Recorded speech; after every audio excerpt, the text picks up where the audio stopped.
ए ए उज्या ए नासक्या अरे कुठे बुवा का बाळासाहेब अरे माणसं घेऊन आलोय बावळाचा पैसेवाले पार्ट्या घेऊन आलोय मी येते ते कुठे महाराज महाराज आंघोळीला गेले ते अरे बोलव की बाब नको माघारी याला थांबा, थांबा. जाऊ दे मी माघारी पाठवतो तुम्ही थांबा मी लगेच आलो त्यांना घेऊन तुम्ही थांबा चांगलं गिरायक सोड थांबा, नको थांबा, आलो लगेच त्यांना घेऊन कशाला कुठं बोंबलं वेडते मला काय कळ मग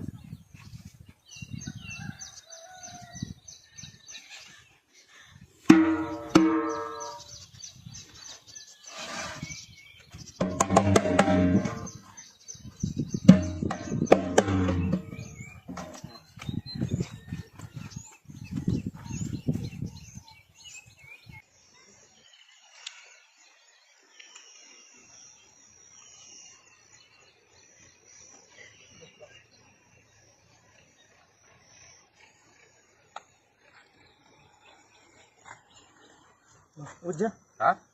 माझं गिरायकाचं काय दिसत ना सर इतकी महाराज जरा दमधारा चल लोक हो की जवळ आले चपल्याकडे नागे कुठं बसतोय बाबा अरे हे गणेश बसा या बघा नाग्या पित्रा हलावली की बाबा चुकलं माझं लग्न होईल ना पण होईल होईल होईल होईल होईल होईल नाग्या काय केलं याड्या गण बस बाबा गावातली मालदार पार्टी आणली की मालदार प्रतिष्ठित घरातल्या प्रतिष्ठित रामभाऊचं पुतण्या आहे रामभाऊचा पुतण्या पैलवान ह्योच ना? ह्योच तो रामभाऊ रस्त्याच्या कडेला झाडाच्या मागाचे मी जुळवून दिलंय त्याला दुसरं लगेच भाऊचं लग्न आम्हाला कसं माहित नाही ये अंदर की बात है तू त्यावेळेला लहान होता बर भाऊचं जाऊ द्या भाऊ लय मोठी आसामी आहे पण महाराज माझं महाराष्ट्र केसरी तेवढं बघा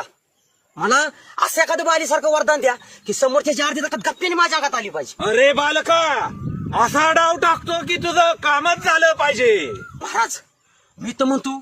असं का माझ्या डोक्यात घाला की समोरचा पहिला मी उचलूनच खाली आपटला पाहिजे मी तर म्हणतो त्याने माझ्या समोर जोटांगच घातलं पाहिजे अरे बालका मी तुझा होणार पण त्याच्या आधी तू माझा झाला पाहिजे माझ्या देण्या घेण्याचं तू बघितलं पाहिजे आणि पैशाचं म्हणाल ना महाराज तर रगड पैसा आहे आमच्या भाऊकडं तुमच्या दाढीला जेवढे केस नाहीत ना तेवढा पैसा आहे आमच्या भाऊकडं हो हो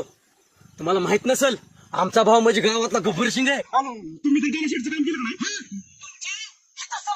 ए बच्चा कुणाची समाधी मंदिर म्हणायचंय मी कसं पहिलवान आहे मला म्हणजे असं लवकर शब्द आठवत नाहीत